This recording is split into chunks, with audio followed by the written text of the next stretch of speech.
Ahoy crew, and welcome back to the Maritime History Podcast. I'm your host, Brandon Huebner, and today's episode is episode 43, the Delian League, High and Dry in Egypt. Today we are basically just continuing right where we left off last episode.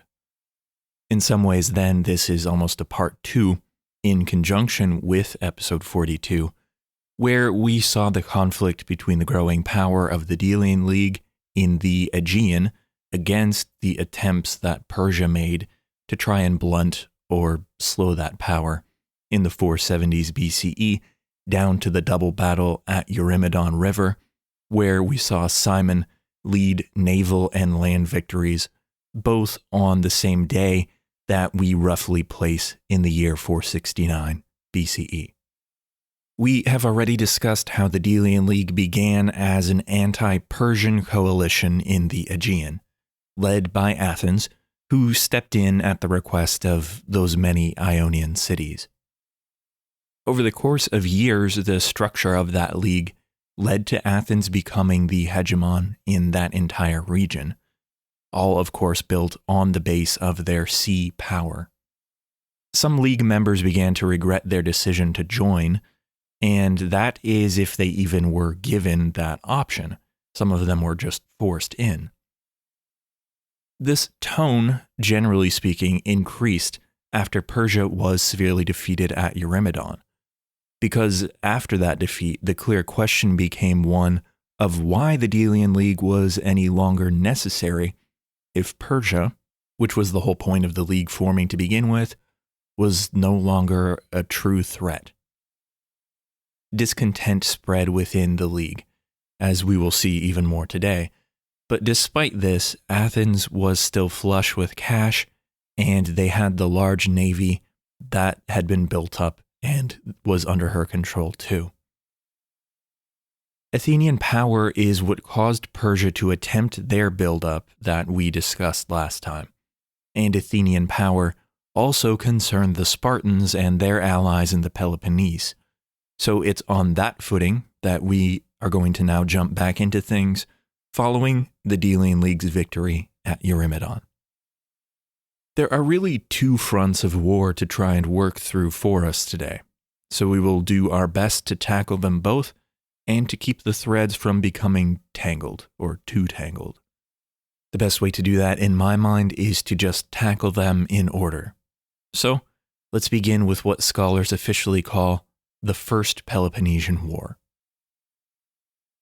Given that the overall Peloponnesian War as a whole is one of the most deeply studied wars of all history, there is a whole lot that we are just going to skip right on past in this podcast. The politics and the diplomacy in particular, but much else beside, they just don't have that direct of a connection to maritime history, and they'd be far too burdensome to try and even summarize. Really, I think broad strokes are going to help us get a framework in place, and then we will focus on the maritime and naval specifics as those pop up. Following Eurymedon and the battle there, one political shift that occurred was that Cimon fell out of favor in Athens.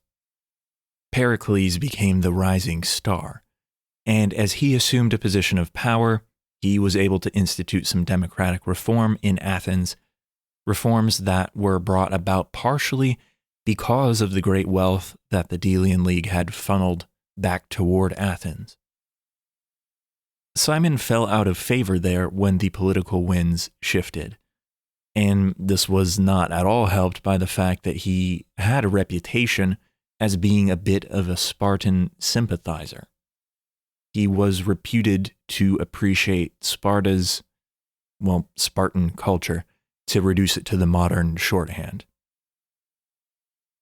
Cimon then suffered the same fate that Themistocles and others before him had suffered.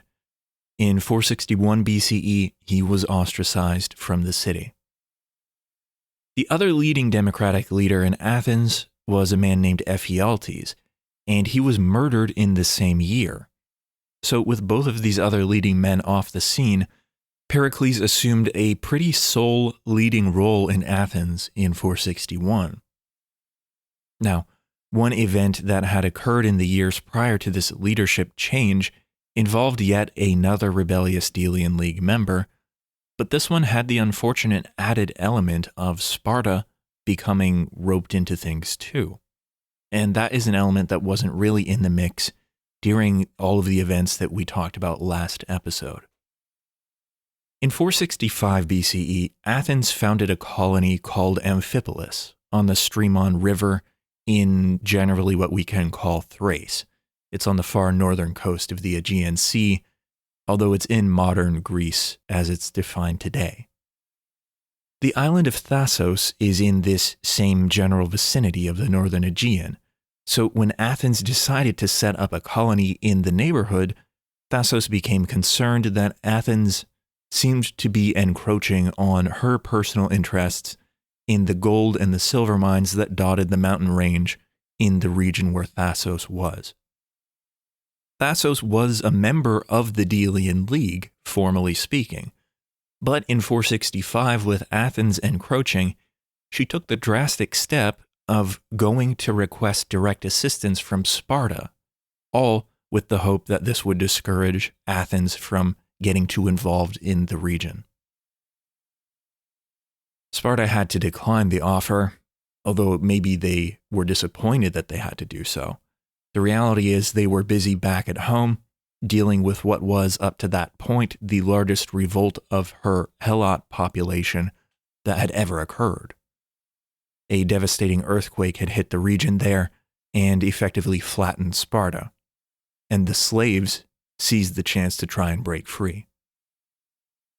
As a side note here, relations between Sparta and Athens were not at all helped when, following the earthquake and during the Helot revolt, Sparta at first requested aid from Athens. Cimon was still in power in Athens at this point, so given his Spartan sympathies, he convinced Athens to actually oblige. And once Athens had undertaken the cost and the planning and had marched all the way into Spartan territory, they felt a bit insulted when Sparta just changed their mind at the last second and sent Athens home. Perhaps Sparta feared that Athens would inject their democratic leanings into the situation or something like that.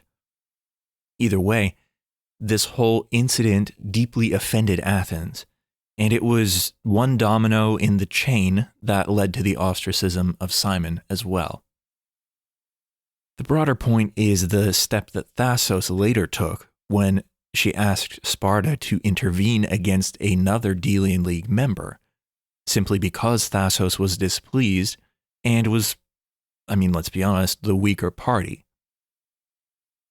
The fact that the relations between Athens and Sparta were already a bit strained separately, and then Thasos took this step, it unfolded and introduced just a new level of tension into everyone's relations, basically.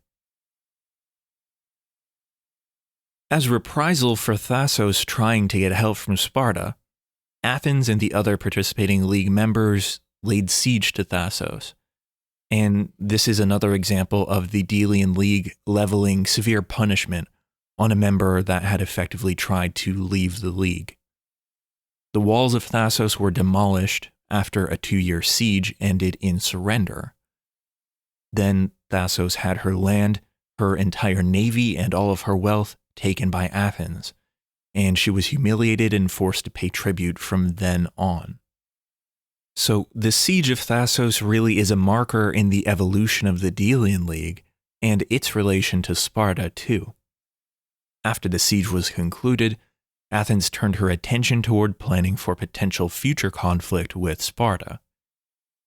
Donald Kagan also says that Athens may have in this time period been looking for ways to get back at Sparta because of the offended incident where Sparta sent those Athenian troops home. I think Kagan is largely right, though, to say that once the Delian League was formed and began to take off, and once Athens grew so powerful as a result, it seems that war between Athens and their allies against Sparta and her allies, war was almost inevitable at this stage. Thucydides as well points to the rapid expansion of Athenian power as being the main cause for the First Peloponnesian War, which is basically to say the same thing. The more direct events that perhaps can be seen as final straws are these, though. After the insult of having their troops sent away from Sparta, and then after punishing Thasos for trying to get Sparta involved in league affairs as Athens saw it, Athens pursued a policy of making alliances with city-states that could be antagonistic towards Sparta, we'll put it that way. It's the old story of alliances shifting and eventually building up to the point where shared alliances lead to war. In short, Athens allied herself with Thessaly, with Argos, and with Megara. Thessaly was perhaps the least incendiary as far as the Spartans were concerned, although Thessaly was still a powerful city-state that could bolster the Athenian naval and military options. Argos, though, Argos had been an enemy of Sparta going back into ancient Greek history, so getting them on Athens' side would clearly be interpreted by Sparta as kind of ramping up the pressure.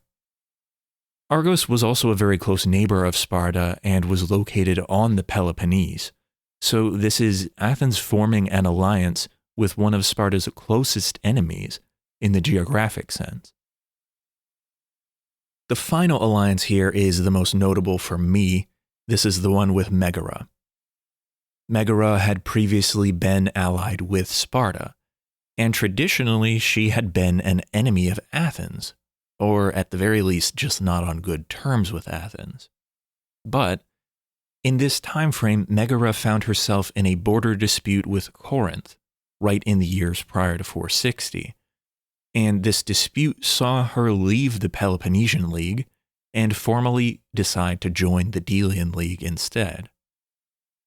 Megara and Corinth both occupied the Isthmus of Corinth, which is that kind of strategic choke point between the Peloponnese and Attica. Possession of the Isthmus, or at least the ability to get a foothold there, it had implications for the naval and the maritime shipping aspects of any maritime powers in this region. When Megara effectively defected from her alliance with Sparta, this gave Athens a huge strategic upper hand in that area, and it obviously also raised the stakes in the growing enmity between the Delian League and the Peloponnesian League, and between Athens and Sparta in particular. The Delian League formally only had obligations as against Persia. That's where the league had its roots. But where the concerns of Athens turned, in time, the league would have little choice but to follow.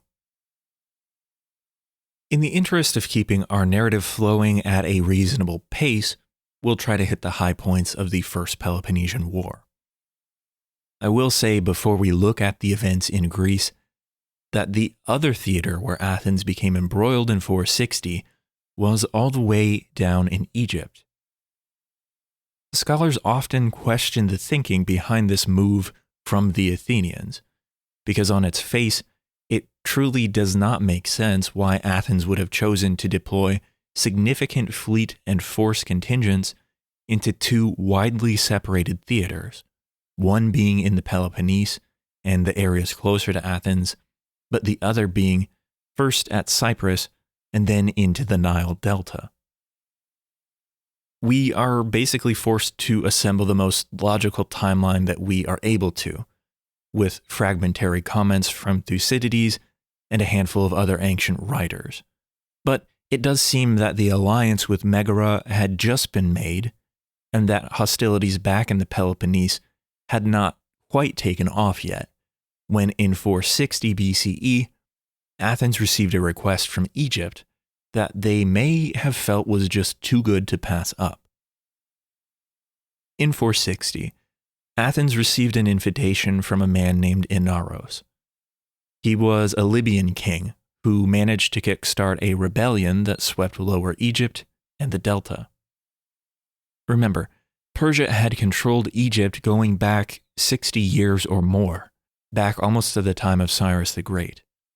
Persia ruled Egypt as she did many other vassal states, through the use of local satraps, but there were other local rulers who also were part of the structure, including Libyan soldiers who came from the Nile Delta region and had old ties to that region and to Egypt far back before Persia's takeover even. Inaros came from that segment of Egyptian rulership, basically. These Libyans had instigated several rebellions during the decades of Persian control. These often happened after Persia's king had died, and there were the obvious periods of transition there. After Darius died, there was a rebellion in Egypt, which his successor Xerxes then had to quell. And then Xerxes himself was assassinated in 465. And after that, Inaros emerged to lead this new uprising in Egypt. It is all in this context, then, that in 460 BCE, Athens received the request from Inaros and the Egyptian rebellion against Persia, asking that Athens send ships and men to help fight Persia.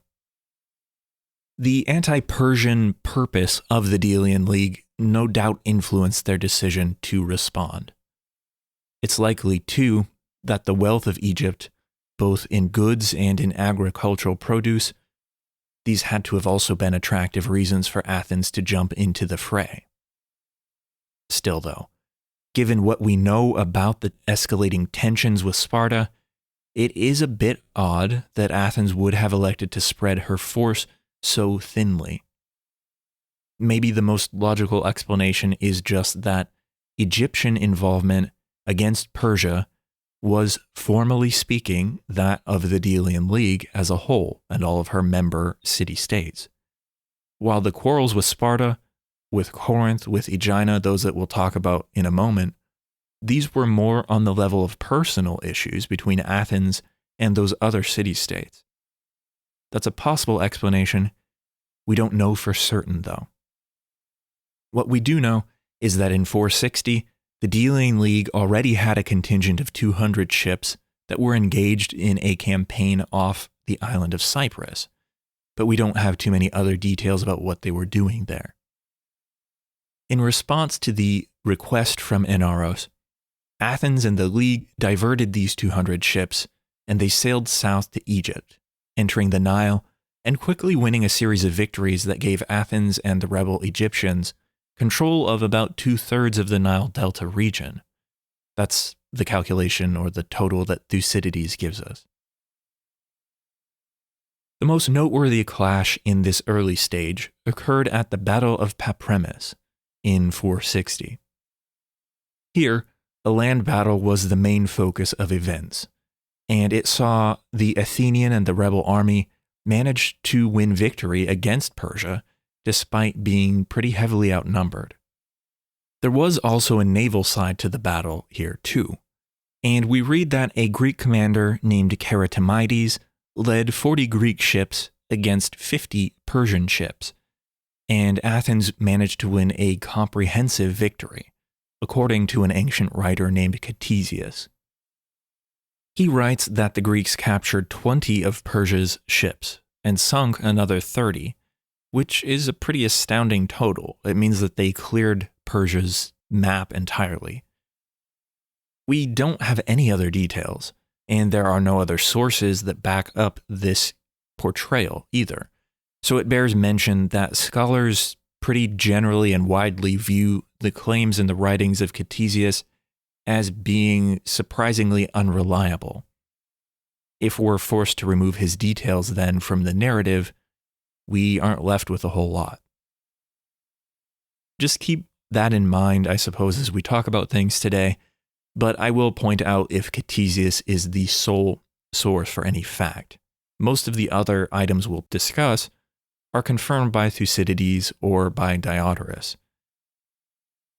We do know on the basis of all three of these writers that after the Battle of Papremis, things got bogged down in the Egyptian campaign.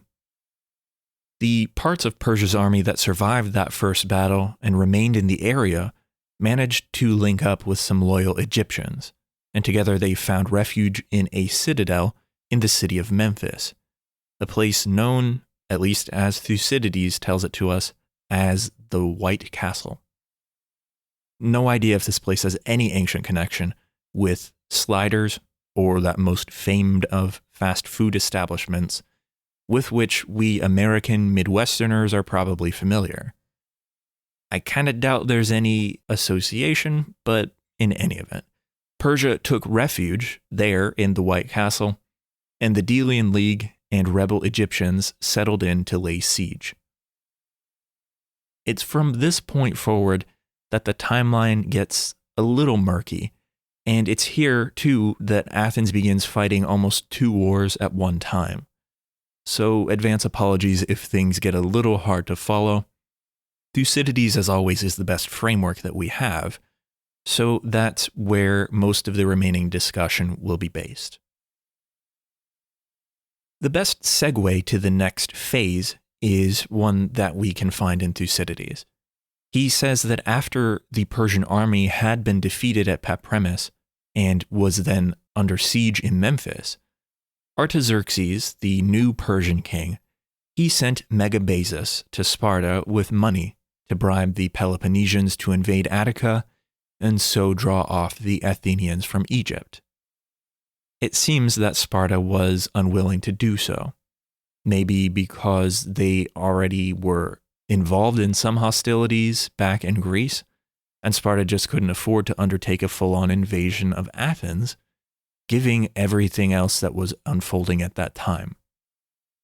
There may be other reasons too that we don't know, but we do read that the Persian king Artaxerxes found no success in attempting this tactic.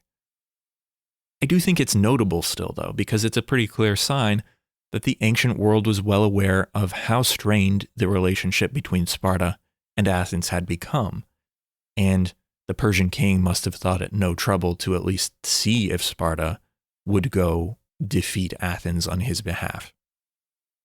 From here, let's try now to summarize all of these events that were occurring in the Hellenic world, the events which would have kept the attentions of both Athens and Sparta outside of Egypt.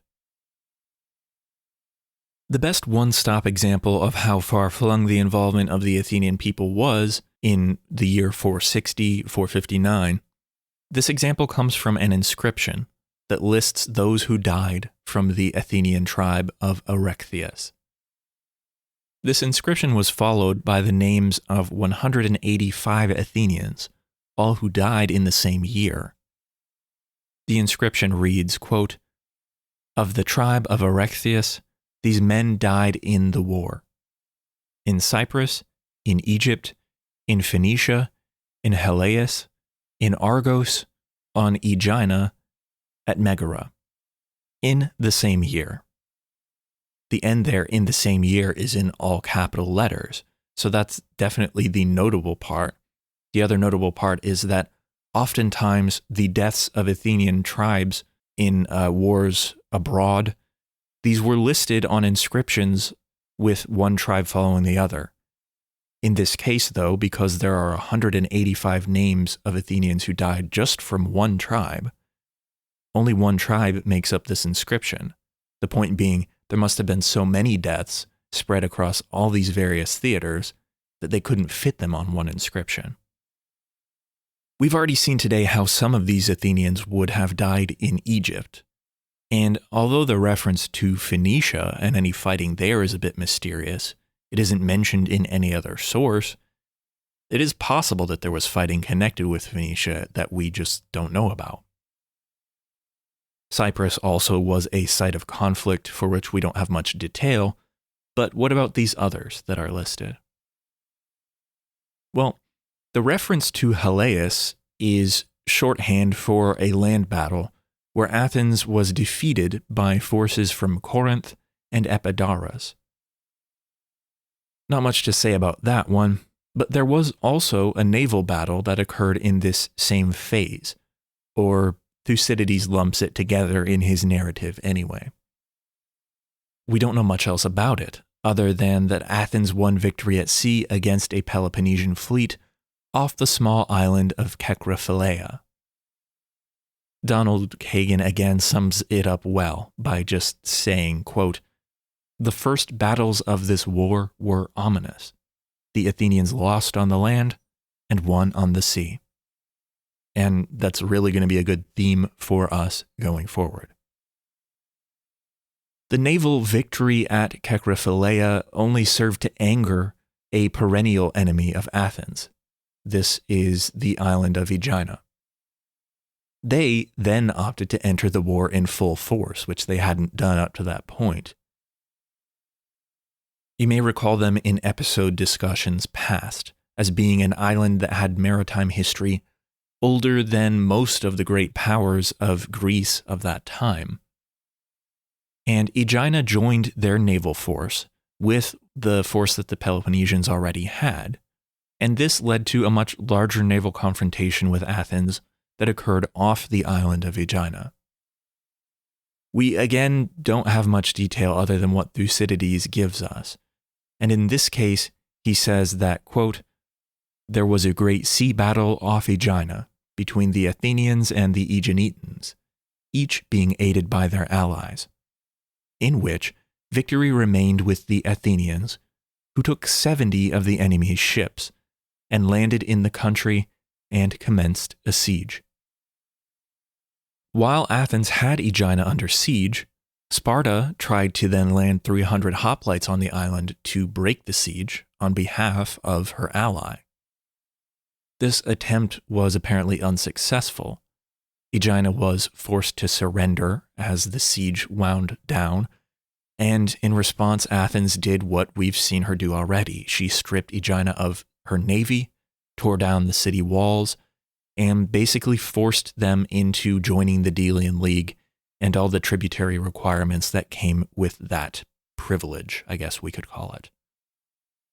At the same time, Corinth then marched into Megara because she thought Athens was already busy in Aegina and in Egypt, so Corinth was going to try to seize chance to win a self-interested victory closer to home. Another battle ensued, and to go from Thucydides, it sounds like it was a bit inconclusive. We really have just run the whirlwind tour of 460 to 458 BCE or thereabouts. This is all, as I said, coming from Thucydides, so you can get a sense of how many different balls Athens was trying to juggle in various places. I think importantly too, we can also get a sense of how the alliances at play among all these various players served to kind of fan the flames of a growing conflict. Now, in the first 3 years of this war, Sparta really hadn't taken much direct action against Athens. That was partially because Athens had built up a defensive wall across the Isthmus of Corinth, thanks to that alliance that they had concluded with Megara, and this defensive wall hampered Sparta's ability to march over into Attica. The presence of this wall might have been another one of those reasons why Sparta was not persuaded by Persia's attempts to bribe her into action against Athens. We're not sure, though.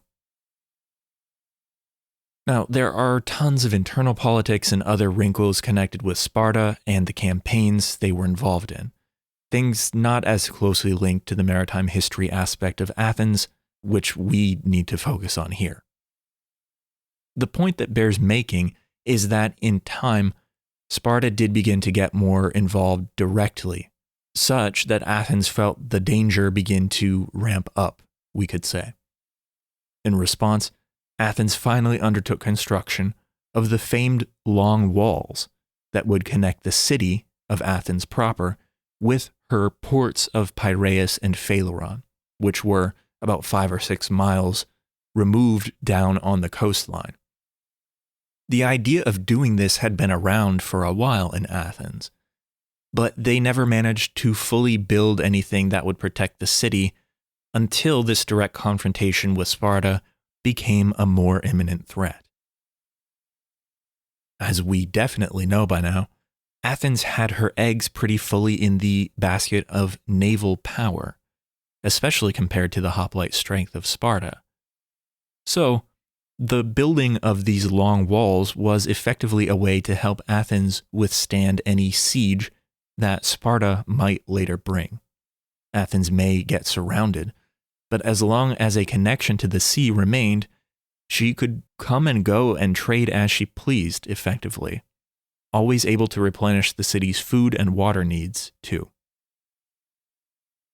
Construction of the walls was begun at some point in this rough time frame then, and the project here was possible in large part because of the flow of wealth that continued to come to Athens from the Delian League's continuing campaigns in Egypt and elsewhere, not to mention the dues that League members had to contribute each year. Along with the project to build the long walls, the years 457 to 454 BCE saw relative success for Athens, although the details again don't much concern us.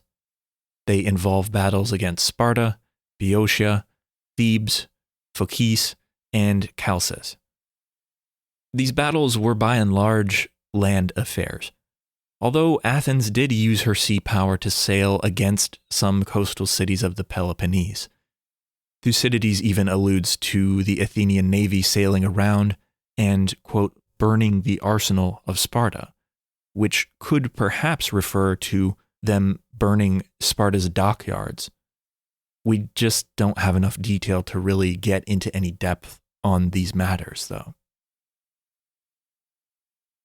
The overall theme is that Athens was relatively successful between 457 and 454, managing to repel any Spartan threat, even taking the fight to Spartan home soil, all while winning victories against other Peloponnesian allies. Athens also finished building those long walls, which gave them security predicated on her naval strength. But at this very point, we now have to turn the page back to events in Egypt. And let's just say that things weren't going quite so swimmingly down there. Thucydides transitions his narrative back to Egypt with this sentence, which I interpret with a slightly ominous tint. He writes, quote, "Meanwhile, the Athenians in Egypt and their allies stayed on and encountered all the vicissitudes of war." A few minutes ago, we left the Athenians and their allies while they still were laying siege to the White Castle in Memphis, where the Persians had taken refuge all the way back in 460 BCE. Thucydides fills in the narrative with a bit of a flashback to inform us that after Sparta had declined Persia's bribery to march on Athens, Persia then opted to just send a huge army down to Egypt to try and get the job done that way. The timing of everything that comes now is subject to a lot of debate in the academic world. I dredged up at least a dozen journal articles that discuss the Delian League's foray to Egypt and all the debate and details there. We could easily get lost in the weeds if we wanted to. I hope we can avoid that, though. To set the stage for the rest of our analysis today, I wanted to read the entire passage from Thucydides, just because it is always the focal point of any discussion of this whole ordeal. He again writes, quote, "Arriving by land, Persia defeated the Egyptians and their allies in a battle, and drove the Hellenes out of Memphis, and at length shut them up in the island of Prosopitis, where Megabazus besieged them for a year and 6 months. At last, draining the canal of its waters, which he diverted into another channel, he left their ships high and dry, and joined most of the island to the mainland, and then marched over on foot and captured it. Thus, the enterprise of the Hellenes came to ruin after 6 years of war." I'm pretty confident that Radiohead had not yet released their sophomore album, The Bends, by the time that Thucydides was writing his history of this war. But it was thoughtful of him to sneak in reference to one of the stronger tracks from that album. I will definitely spare you my ham-fisted attempts to work in any more references from their discography through the remainder of the episode today, so you are welcome there. But The Greek ships being left high and dry on the banks of a drained canal, it is just the best snapshot picture of how their Egyptian adventure ultimately fell apart. The end outcome, and the focal point for everyone who tries to work out a chronology of this whole arm of Greek history and their foray into Egypt, it obviously hinges on the last sentence from Thucydides, where he alludes to 6 years of war for the Greeks in Egypt.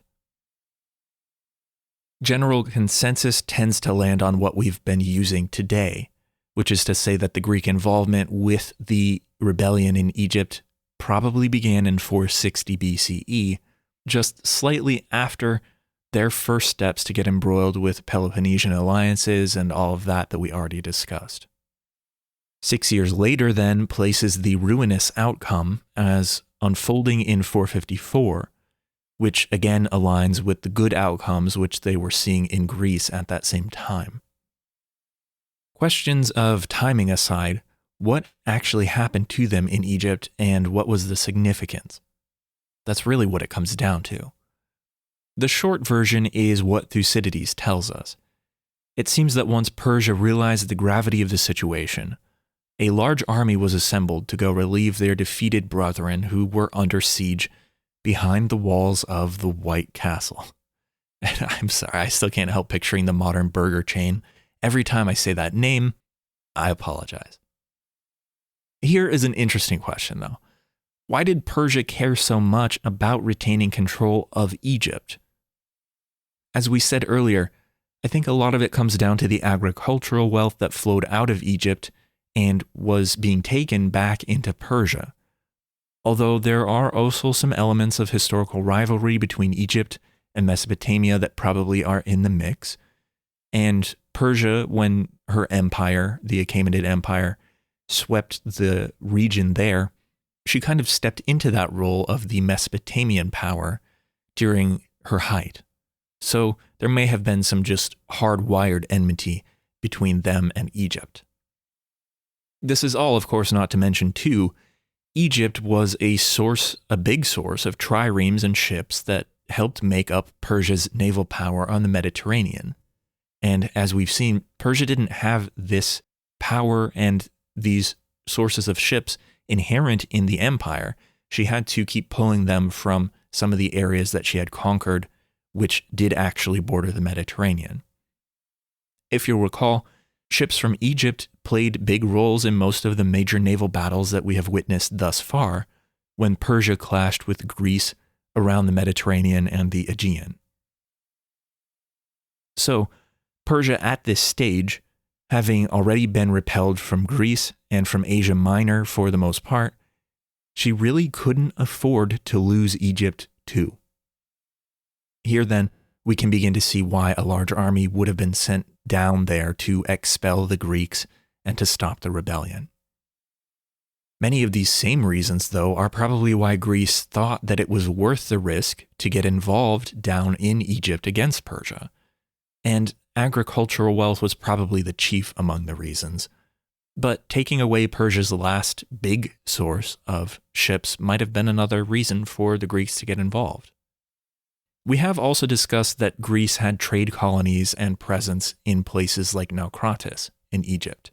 So while I didn't know a whole lot about this whole theater of conflict between Greece and Persia before I got into research for this episode, I think it all makes sense really in the broader context of history that we have discussed leading up to 454 BCE.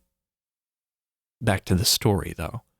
We read that Persia was pretty easily able to relieve the siege of the White Castle at Memphis, and then as the Greeks retreated back up the Nile, we assume in their ships, they were trapped on an island called Prosopitis, an island that was a river island lying on an eastern branch of the Nile in the river's delta, not too far from the Mediterranean, but far enough that the Delian League ships were not able to break free.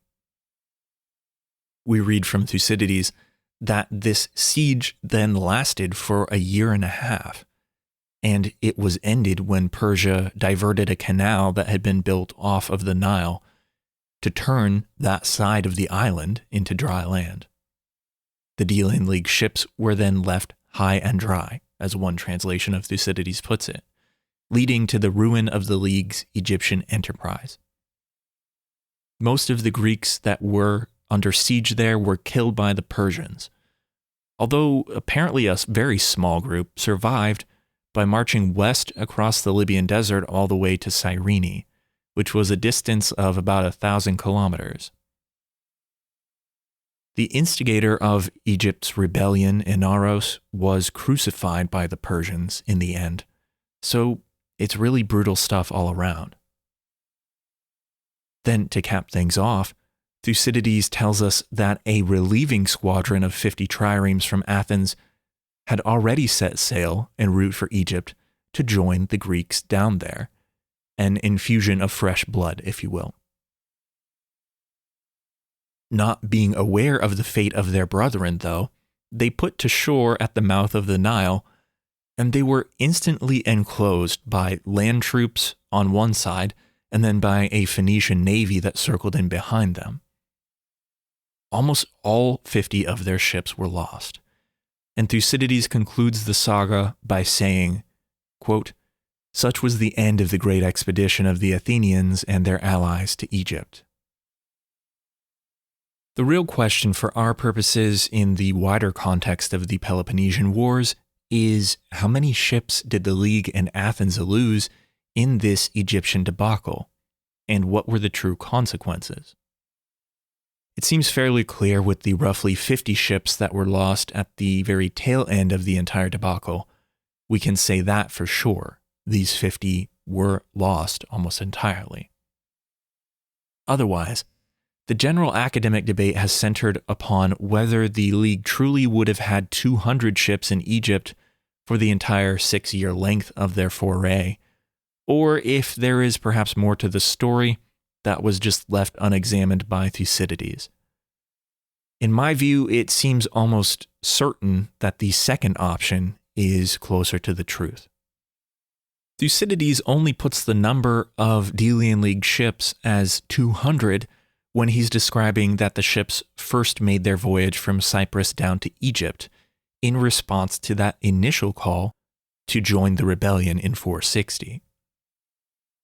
6 years is a long time, though, and given the fact that Greece first laid siege to the citadel in Memphis and then was only later holed up on Prosopitis and subjected to a different siege there, it's valid to assume that probably not all 200 ships would have been left in Egypt for the 6-year span where all those incidents took place.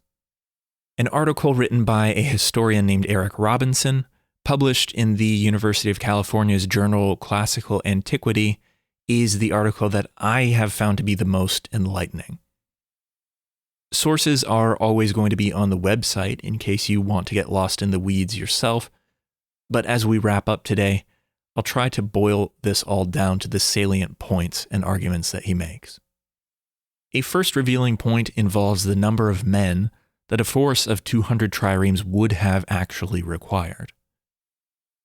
The rough number for a fully manned trireme is 200 men, as we have talked about often on the podcast already. 200 triremes then equates to 40,000 men. And just hearing that number for me reveals how unlikely it was that Greece could have kept a force that large intact and supplied all the way down in Egypt for the entirety of a siege on Memphis, and then later as they were trapped on the island of Prosopitis for 18 months. There seems just no physical way that a force that large could have survived for that long, in either case, in either siege. But the reality is, too, that a force that large wouldn't just have been necessary either.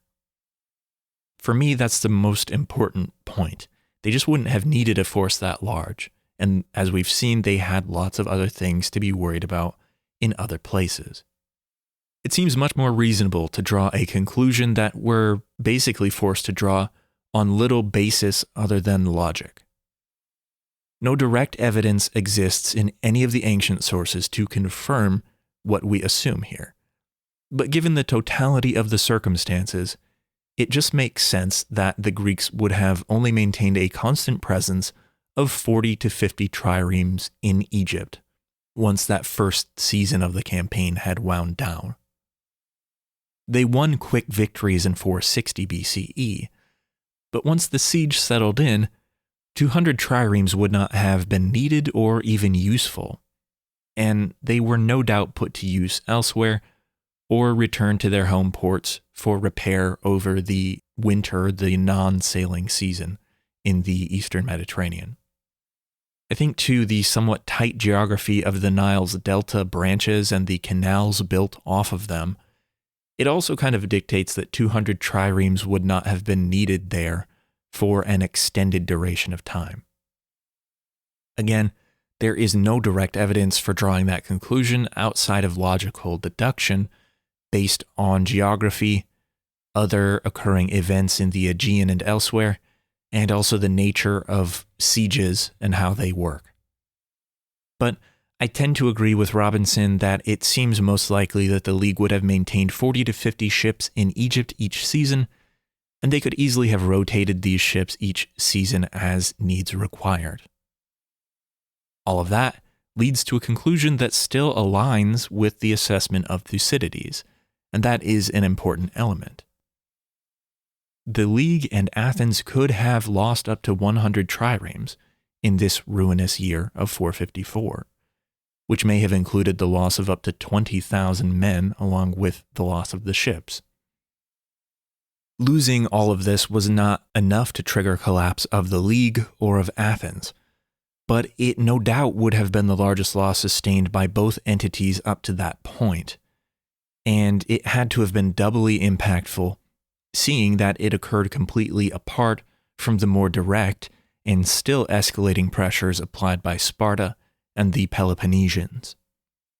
So then, disaster in Egypt was really the most momentous event to unfold in the 450s BCE, and that is despite the good fortunes that Athens and the League had gotten used to elsewhere.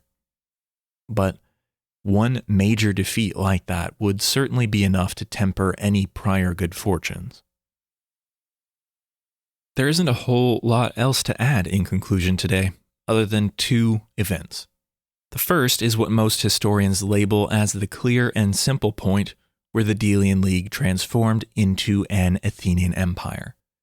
That is, following the defeat in Egypt and the unfolding events as regarding the Peloponnesians, Athens moved the treasury of the Delian League off the island of Delos. And big surprise, in 454-453, the riches of the League and all the plunder and tribute that had piled up was brought back to Athens. After that shift, several years later, Simon's ostracism ended.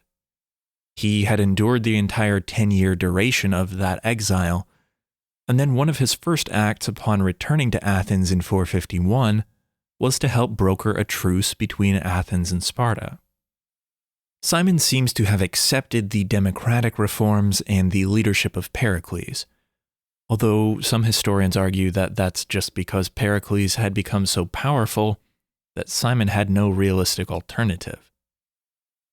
Pericles himself was involved in some of the campaigns against the Peloponnesian League during the First Peloponnesian War, but we don't have many specific details about those beyond places and general outcomes. What we are then left with today is that in 451 BCE, Athens and Sparta and their respective leagues concluded a 5-year truce. Athens and the Delian League had suffered a bloody setback because they tried to perhaps bite off more than they could chew against Persia's power in Egypt. But despite this setback, they had largely managed to shift alliances against Sparta and to win a series of victories in the Peloponnese otherwise. We have so much more to clean up in next episode's discussion, things that will, though, help us make sense of how this situation evolved into the Second Peloponnesian War, which is the war that is typically thought of when that term is used generally. The discussion today is really just a prelude to that conflict, and today's discussion doesn't have a tidy conclusion.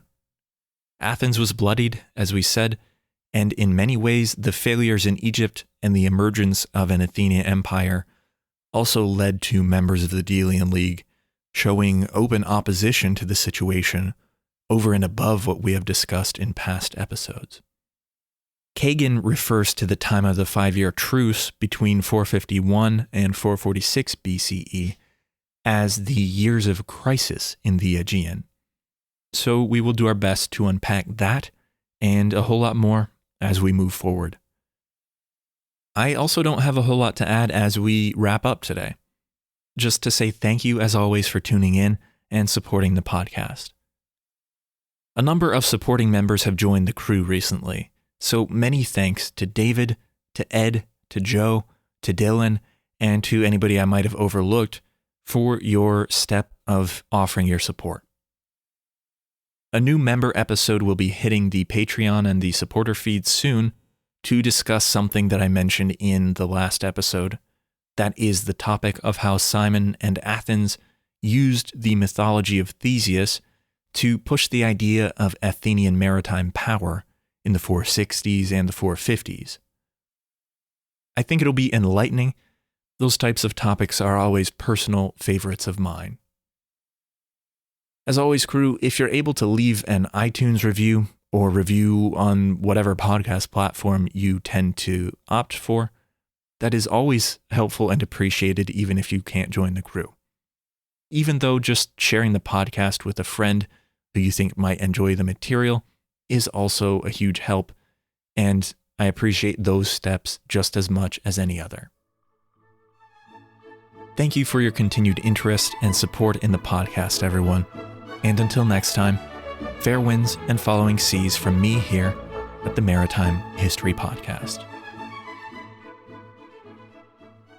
If you like what you heard today, consider visiting the podcast website at maritimehistorypodcast.com. There you will find maps, transcripts, source lists, and explanatory images for each and every episode. Also, this podcast is free and independent, and the site has information about how you can join the crew and help support the podcast. As part of my thanks to you, crew members gain access to bonus episodes, a growing timeline, and early access to regular episodes. So consider joining the crew if you like what you've heard. Many thanks to those of you who have already joined up. Your support goes a long way toward keeping the podcast in ship shape. Thanks.